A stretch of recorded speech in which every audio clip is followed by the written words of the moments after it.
Music has long been a way for people to reach out and touch the hearts of others. It has the ability to uplift, inspire, and unite. LGBT people across the world have formed choruses and used the collective joy and power of song for 30 years. Since 1982, over 160 choruses worldwide convene every 4 years for the GALA Conference to foster artistic and organizational development. Producer-director Lawrence Dillon attended his first GALA Conference 7 years ago and decided to document the next conference in Montreal for screening at last year's San Francisco International LGBT Film Festival. I joined the San Francisco Gay Men's Chorus when I moved to San Francisco in 2000. And in the year previous, I was singing in Sacramento, and I went to my first GALA Choruses festival that was held right next door here in San Jose. And I went to it, and I was just overwhelmed by the event. There were so many people, and it was just an amazing event, and I wanted to share that event, with the world, and I just thought it'd be a great idea for a documentary. GALA 2004 marked the debut of the first transgender gospel choir on the world stage. The Transcendence Gospel Choir, and they're also based here in San Francisco, and it was the first time a transgender singing group had been involved at GALA Choruses, so that was a first for them, and that's another, it was kind of a first, and it was here again showing the diversity of the members of the singing groups, and so they were just a logical choice. Unfortunately, one of the chorus members from the Seattle Men's Chorus was attacked in a hate-related crime. They dedicated this song, they just announced it, to the member who was gay bashed in the village in Montreal, and it was just shocking. It was just shocking. And during the song, I just kind of broke down, and every time I heard that song all week, I just started crying. I hadn't had anything affect me like that before, so that was very powerful, and I think that came across as also one of the most powerful pieces in the documentary as well, because Adam, the person who was attacked, came in and told his story. There are about six guys, half dozen guys, 5 or 6 guys, and somebody pulled out something. It wasn't a knife, a broken, jagged piece of metal or glass or something, and it sounds crazy, but started cutting at my shirt. They cut my shirt open, and then they cut the leg of my right pants all the way down to the foot, and they started cutting on my stomach and on my arm, my right arm. And the cutting was so freaky that I've never been in a fight. I wouldn't know how to do it, but I think I got an adrenaline rush, and I actually got up off the ground where they'd been kicking me and cutting me.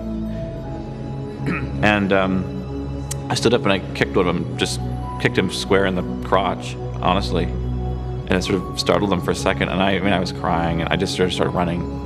When he finally made it back to the hotel, after wandering the streets of Montreal for over an hour trying to find help, he came into the room, threw the lights on, and initially I reacted, I was angry because he woke me up. Then I heard these deep racking sobs and went into the living room and found him on the floor, pretty bloody and completely in shock. Although I was quite bloody and it looked awful, I think the wounds were all mostly superficial. I mean, the bandages are starting to heal and everything, but it was just a frightening, terrible experience.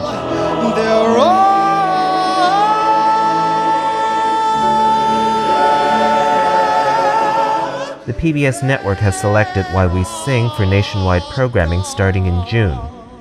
The reason why I made the film, and I think my hope for the film, is that we're going to go beyond preaching to the choir, which is, of course, I'm sure any, hopefully a gay, lesbian, transgender person will see themselves and recognize themselves and kind of enjoy that. It's always nice seeing, yourself represented in the media.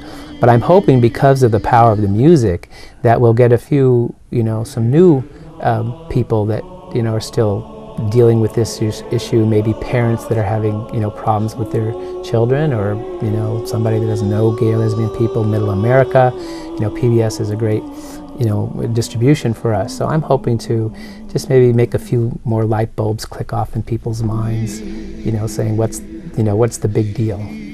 Why We Sing will be broadcasted locally in the Bay Area on PBS station KQED Channel 9 on Thursday, June 28 at 8 p.m. For more information, surf over to whywesing.org or kqed.org. This is Raymond Donald Hong for Outlook Video. This month of June, United States citizens will celebrate Gay Pride.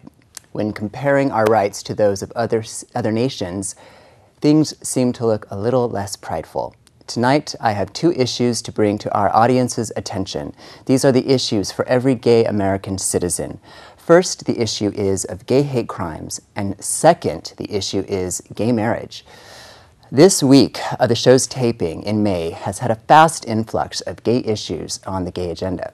First is the issue of our President Bush threatening to veto the hate crime bill if Congress here to add additional categories that include gay and transgender people.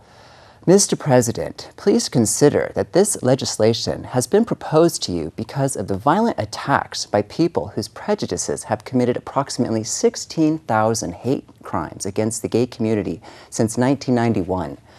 This bill is named after Matthew Shepard, a Wyoming man who was beaten and tied to a fence in 1998 for being gay.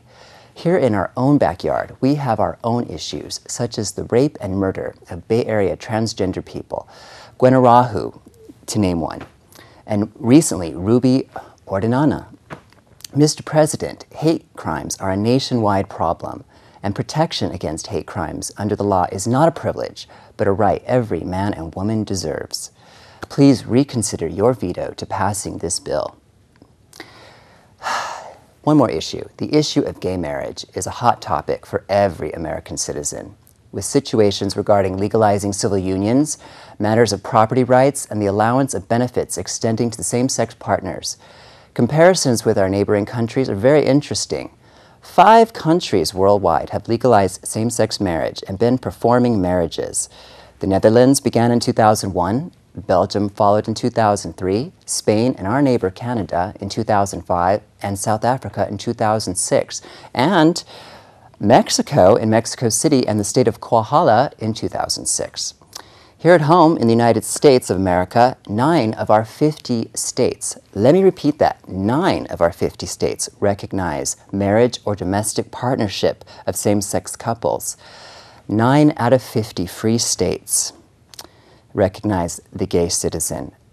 Let's see, we have California, Connecticut, Maryland, New York, New Jersey, Oregon, Rhode Island, Vermont, and Washington have all rallied to recognize some form of same-sex domestic partnership.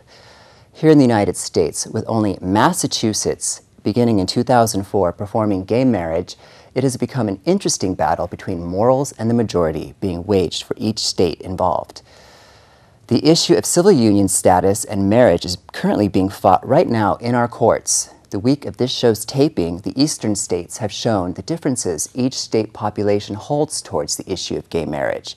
In Concord, New Hampshire, the Governor John Lynch has stated that he will pass legislation to offer civil unions for gay couples. Also, in Connecticut, Supreme Court will begin hearing arguments in lawsuits by same-sex couples seeking the right to marry. Let's look at what our own state, California, has to offer its homosexual citizens. Here in California, we are proclaimed to have domestic partnerships that are not legally entitled to common law marriage protection. It is important that a gay Californian will need to protect their relationship through legislation AB 2005 by registering their status with their partner. This law is what is offered to protect California domestic partnerships agreements for issues on property ownership, support obligations, and any similar issues common to marriage. With San Francisco and Mayor Gavin Newsom in 2004 starting the California's race for gay marriage, adding fuel to the fire, and now the rights of those issued marriage licenses in San Francisco on the back burner, a warning regarding a constitutional ban on same-sex marriage on the California ballot in 2008 seems likely, according to Executive Director Matt Foreman of the NCLT, National Gay Lesbian Task Force in New York.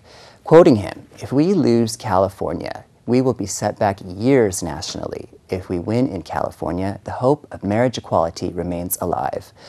Information regarding AB 205 can be found at www.aclu.org/getequal.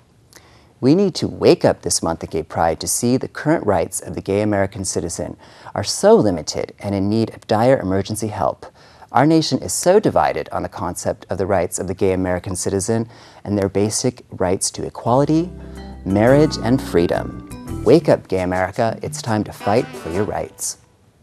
We'd love to get mail from you. Send it to Outlook Video at P.O. Box 390996, Mountain View, California, 94039-0996. To contact us by telephone, call 408-293-3040, extension 205. Or you can send email to comments@outlookvideo.org. To learn more about Outlook Video, point your web browser to our webpage at outlookvideo.org.